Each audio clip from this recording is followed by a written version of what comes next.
2022 season of the Featherlite Cup Series. This is the Carnation Cup 50 here at Talladega Superspeedway. On the pole is Crash B Fan, second Jericho, third that looks to be Goki, fourth is VGO3, and fifth is Pip. Chevy front row, Toyota third through fifth. The pace cars pulled onto pit road. Crash is leading down a long front straightaway through the travel. He entered the start zone, green flags in the air, we're racing at Talladega. Jericho actually gets the first jump here. Full field of 42 cars spreading out. Goki, she sat out of Atlanta in protest. Well, Motorsports Games made his debut. Now they're both here. Eric Keplinger Racing is a 4-car team now. As the field is jockeying around back there for position. Down the backstretch, they are 3 wide for the lead. Goki, she is on the bottom, getting the early advantage, getting pushed out front by Pip. She drifts up just a bit, looking to drag Crash with her. To the line, here comes Bread secured on the bottom. The Daytona 25 winner. But whoever leads lap 1, I believe that is Pip led that lap. Yes, Goki led that lap actually. They're 4 wide for the third position now. As Goki has got shuffled back to the outside line as Rusty Walrus rockets to the front here at Talladega. Heading up his inside is Adria Fitzy. Below her is Logan Man.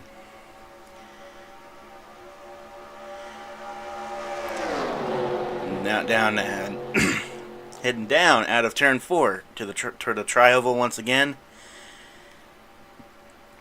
So far, Rusty with the lead. No one's going to catch him. Rusty's going to lead this lap. Heading into turn 2 now, we see Nick Sant, the points leader, back in around the 10th position. You get tagged. It's a huge one here. Spitfire, Irishman, Nick, Dale Reynolds. No nothing. Crash B Fan involved. It looks like that's Dumbledore. That's Wedding Carnation involved. And there's Dumbledore as well. Goki, I believe she got through. Anyway, it's a huge one with Dale Reynolds and Wedding Carnation flipping, actually. Anyway, the lead still belongs to Rusty Walrus. He leads Dale Jr. Fan. Pretty good plate racer himself. And Thick got his first career win at Talladega. Anyway, Rusty leads under the caution. Taking a look through turns 1 and 2. Are there any wrecked cars? There appears to just be smoke there. And what a dare I say, an intense wreck. We'll get everyone's condition update and we'll get you back for the restart.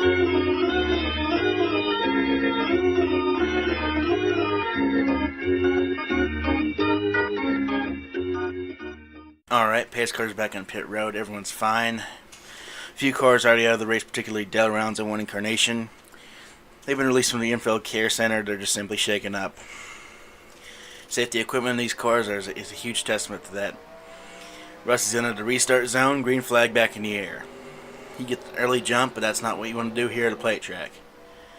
You see around, by estimates, around 30 to 35 cars are left in the field. To my knowledge, Rusty has led. Let me take a quick look. If he leads this lap, it'll be his 7th of the day. But he will not be leading this lap from what I can tell.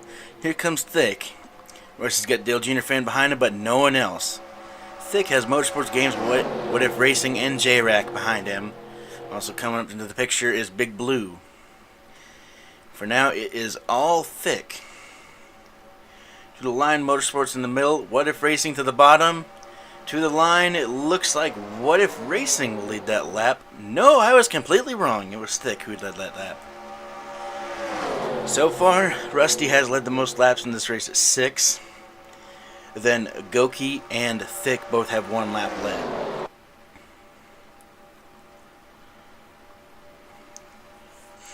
Down the backstretch once again. AIM driver What If Racing has the lead. For the moment, J-Rack he was one of the worst rookies last year. He's wanting to make a move for the lead himself here.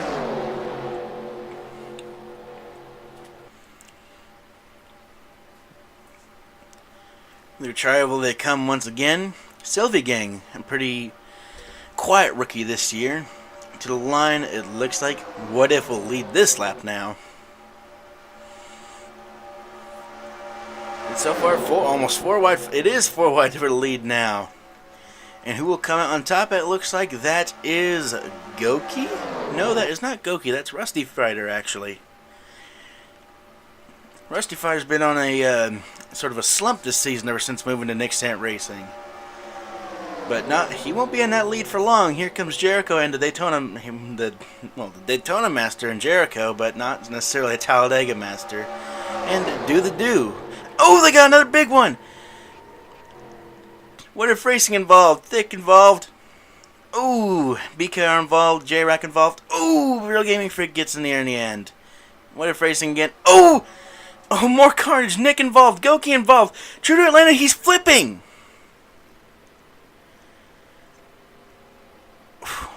Jimmy gets through there. Mountain Dew fan gets through. Anderson Reed does not get through.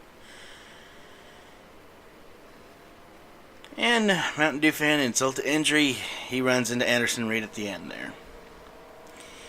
Anyway, now Do has taken the lead here. And we'll be back for the restart.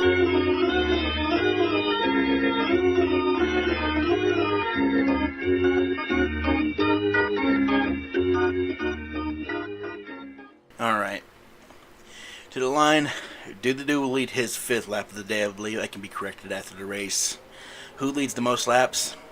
Wait, back to the restart zone. Green flag in the air once again.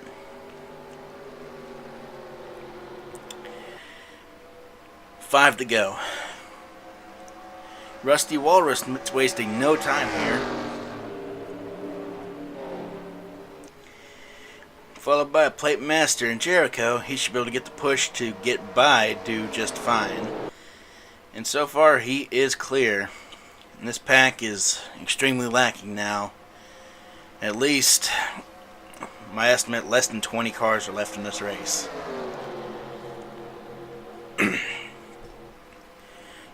Into 3 and 4, followed by Hunter B. Jericho clears Rusty Walrus for the lead. Behind Hunter is his teammate in Rusty Fighter. The 2 Rusties are going to be side by side here. Sylvie Gang's going to join up here. Taking 3 wide as Jericho leads his first lap of the day.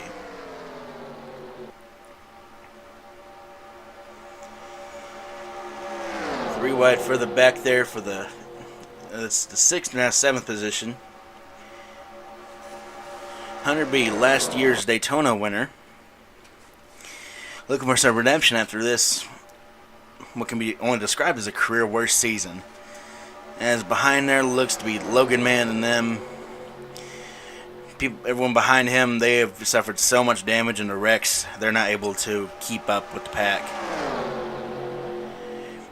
Anyway, front 4 is all lined up. Dale Jr. fan's the first to break through out of the draft here.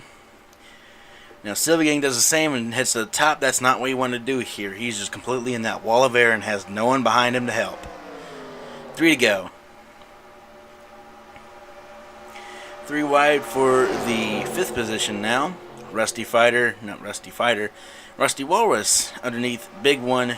Not Big One either. Big Blue. Anyway, they're back to single file now, except for Rusty Walrus. He's jumped out behind Dale Jr. fan. He's wanting to get past him, get him a run to challenge for the win himself.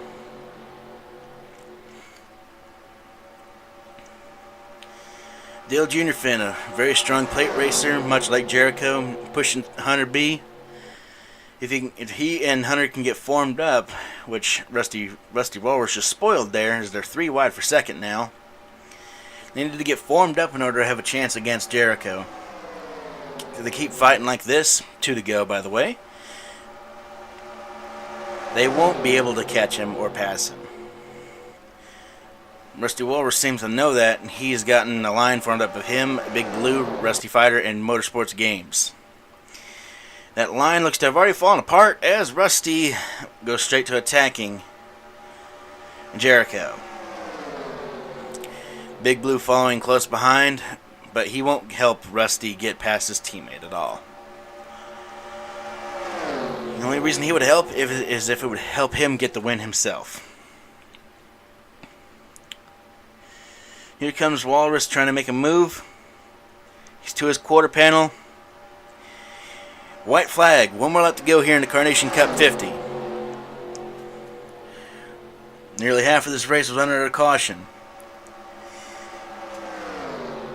People could say this win doesn't mean much, as it was a plate track and it was a lot of wrecks. But still, people in this pack, they put themselves in the position to capitalize on events such as these wrecks. Out of the backstretch for the final time into turn 3, Jericho with a 2-car length lead. Motorsports Games has Sylvie and Rusty Fighter behind him, heading up towards to help Rusty Walrus. Out of turn 4, the Trioval, they're about to come through one final time. 3 wide for the 5th and 6th positions back there. Out of the Trioval, Jericho comes through to claim the win at Talladega. What an, dare I say, intense and nerve-wracking race. Tendency of drivers, they of course do not want to be involved in the big one, but unfortunately that's just the way this race and the proverbial poker table played the cards out today. We'll see you next race. Signing off.